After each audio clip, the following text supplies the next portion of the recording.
I'm not the expert here, but holy crap, thank you. Yo, what's going on, guys? It's me, Boston Beast 31, and here today I'm coming at you with a new video here of the UNLV Rebels Dynasty, and let's hop right into the show. As you can see here on the screen, for the next couple of minutes, we're going to be breaking down the conference standings across college football here in season number 2, I mean. So the top 8 schools here in the ACC are all undefeated: North Carolina, Syracuse, Boston College, Pittsburgh, Miami, Virginia Tech, Georgia Tech, and Wake Forest. Really, really competitive ACC right now, as there are 5 teams in the Coastal Division undefeated. The new look American with Memphis, Tulane, Navy at the top, but Memphis and Tulane potentially could be your conference championship game. And again, this is only week 5, I believe. So now the new Big 12, and this is going to be the second to last season. So year 3 will implement the changes to Texas and Oklahoma joining the SEC. So keep that in mind. Brigham Young, Texas, Oklahoma, the top 3, even though Oklahoma is 1-2. They are sitting 3rd. West Virginia undefeated, but have not played a conference game, same as Baylor, 2-1 Texas Tech, and the rest is as follows.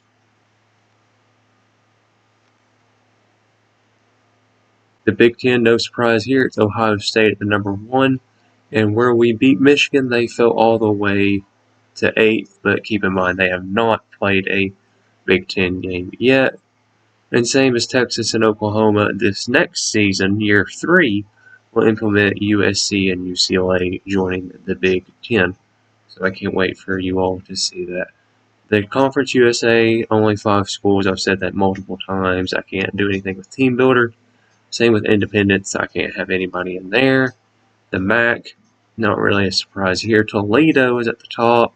Western Michigan have not played a conference game yet, but they are 3-0. And Akron sitting at 1-1, and there's that conference. Moving on to the Mountain West, which is our conference.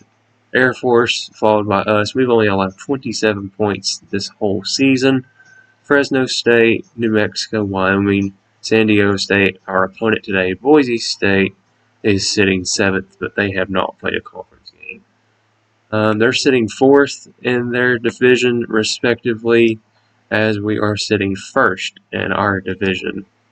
Pac-12, USC and UCLA at the top, both undefeated in conference, but UCLA does have that one loss, as they are both in the same division. SEC, I do not see Tennessee in the top 10, so that is not what I want to see.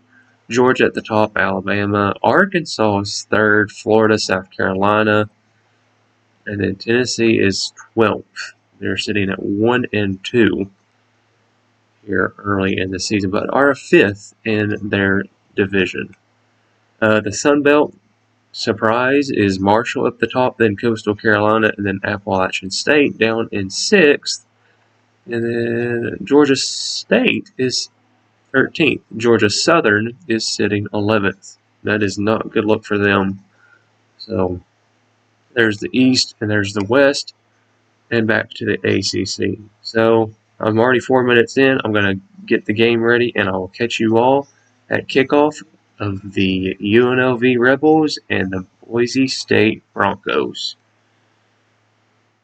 Alright, tail of the tape here for the UNLV second game of the conference season against Boise State, as they are evenly matched up against us. It should be a close game late in the matchup, but Khalil Shakur should have a breakout game, as our defensive secondary is young.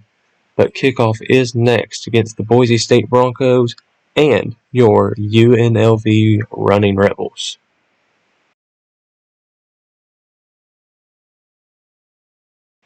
And for the few times this season on their opening drive, maybe the only time that I can recall, the Rebels are punting it to the Broncos. But there is a great punt as it is down at the 4-yard line, as Boise State and Khalil Shakur will take over 1st and 10 with 96 yards to go in the first quarter. First and goal here for the Rebels with 120 and counting. Javon Wilson in the Wild Rebel. There's the snap. He fakes the handoff. He will fight his way untouched as he gets the 1-yard touchdown as the Rebels strike first here against the Broncos with 1:15 left as they take the early lead 7-0.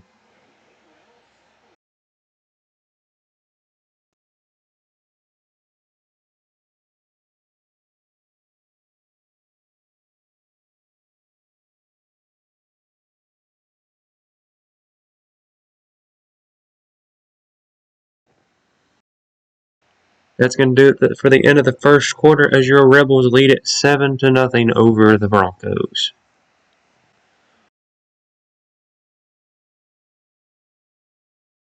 Third and 6 here with 6 minutes left, and it's the first play of the second quarter. There's the snap to Harper. Harper looking. Throws it to the left, and Ricky Johnson is there with a massive interception. He cuts it up to the 30. He's at the 35, gets tackled at the 39 or the 40-yard line. Your Rebels will take over with 5:52 left. Ricky Johnson with his second interception on the young season, I think, but I can't recall. But your Rebels will take over. And just now it's 4th down and 3 with 5:20 left. Brumfield in at quarterback. There's the snap. He'll roll right. Not a lot of speed and space. He misses a tackle. He'll get a gain of 4, and that is a massive first down with 5:14 left. First down and 10, UNLV. 4:06 and counting left here in the first half. Brumfield in a quarterback looks to read option. There's the fake handoff. He will get a rushing touchdown on the young season. Doug Brumfield from 4 yards out gets the rushing touchdown as your Rebels lead is now 14-0. Extra point pending. It is good.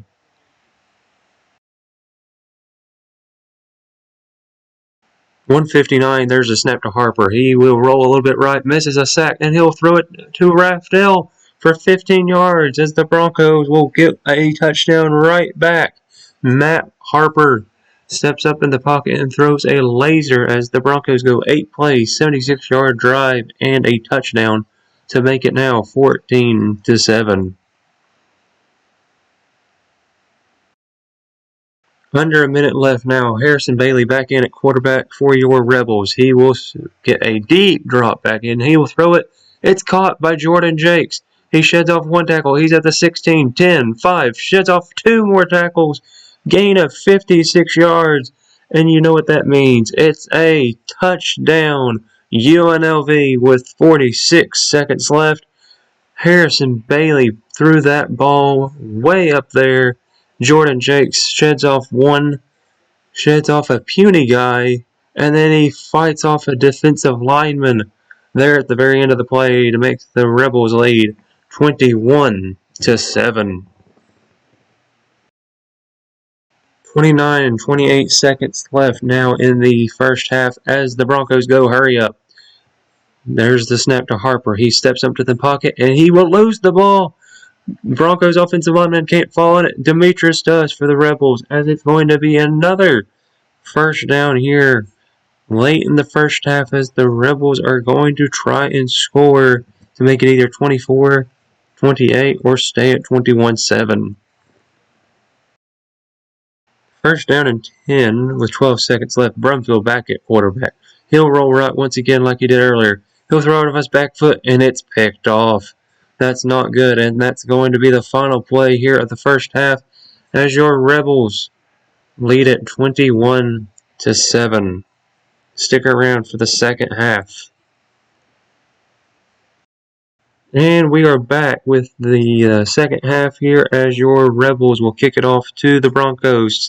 Samuel will kick it, and that's going to be a touchback to start the second half. Broncos will take it over 1st and 10 at the 25.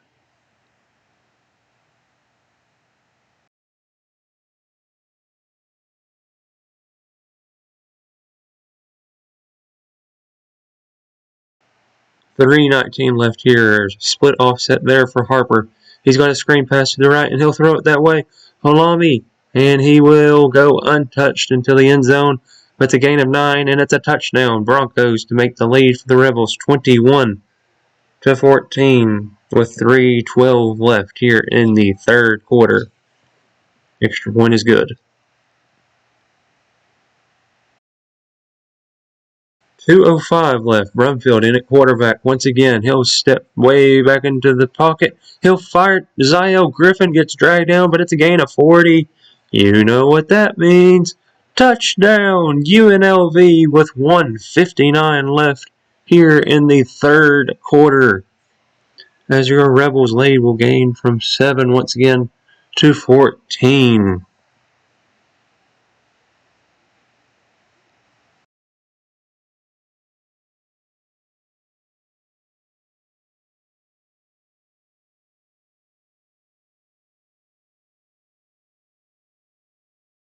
Third and 13 here for the Broncos. Harper just standing still. Here comes Tyron Blanchard. He gets him. Loss of 7. That's a sack for the freshman. 2 tackles for loss in that massive sack. Tyron Blanchard gets his first sack of the day. And it's going to be 4th down and 20. And this is going to be the final play of the third quarter as there's the punt. And it's going to settle in the end zone for a touchback as your Rebels will start the fourth quarter with the ball at their own 20-yard line. And with the lead 28-14 on top of that. 5:25 left here in the fourth quarter. Brumfield in the shotgun. Fakes the handoff. There's the snap. He'll roll right and he throws it. It's another interception as Boise State will take over with 5:14 left in the fourth quarter. Tyreek Jones with the interception. 4:34, there's the tight end in motion. He goes to the left side. Harper fakes the handoff. He'll stand still. He'll roll right. Adam Plant Jr. with a big hit. Adam Sykes will pick it up. He's at the 30, 35, 40, 45, 50. Here's the top end speed. He's at the 30, 15, 10, 5, 4, 3, 2, 1. Touchdown, Rebels with 4:16 left on the clock. As that is another defensive touchdown for the freshman, and which could be a All-American season if he can stay healthy and keep this play up. Your Rebels lead it once again with the score of 35-14.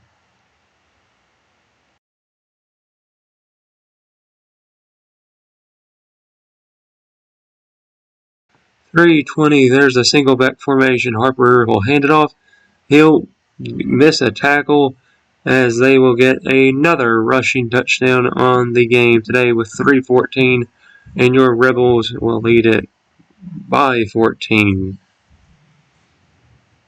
There's the kick. There it is, and it's up and good, and it's another studio update. This time, Wisconsin is up on Ohio State, 14-7 with 2 minutes left in the first quarter.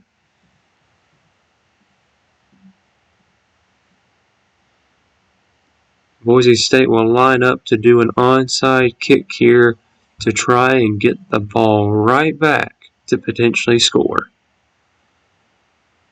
There's the kick, and it's going to be an illegal touching, I assume. There's the late flag, and that's going to be the call. Illegal touching on the offense as your Rebels will get the ball, and which very well could be the final drive of the game.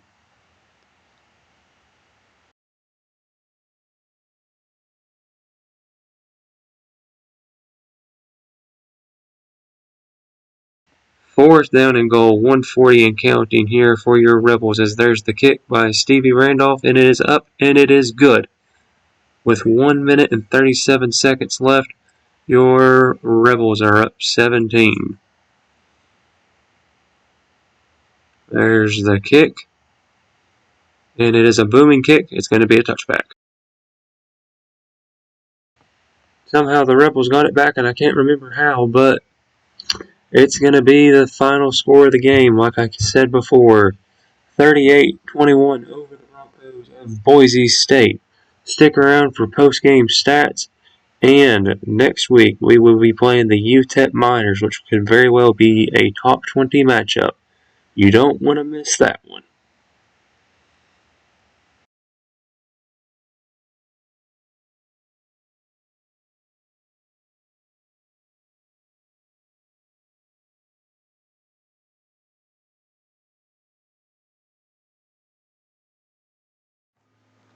Oh my goodness, and what a game for your UNLV Rebels over the Boise State Broncos. Harrison Bailey was the offensive player of the game, as well was Steve Jenkins and Jordan Jakes. But first, let's do a timeout to check the stats. Harrison Bailey finished 11 out of 13, 196 yards, and a touchdown. Doug Brumfield, 10 out of 13, 128, one touchdown, but threw 2 picks. So a really, really bad performance today from Mr. Brumfield. I don't know what got into him or with me as the user, but it's not good looking forward for him for the future. And then we got Javon Wilson to try and throw a touchdown pass there at the end of the game.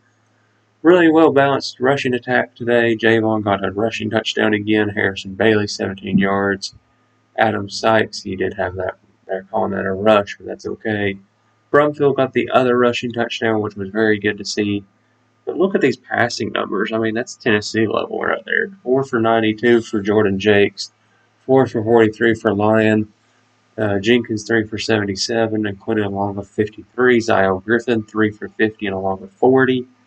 Both Magger and Williams, 2 for 21. And then you can see the rest right there. No sacks were given up today, which was good to see. Overall, the player of the game on defense was LaShawn Bell, but we had 3 sacks. Fossey, the freshman, Tyrone Blanchard, Fahana got 1, and then instead Adam Plant got the player of the game, but he got a pick for 14 yards right there at the very end, and then Ricky Johnson, he got a pick. And then I'm trying to think who got that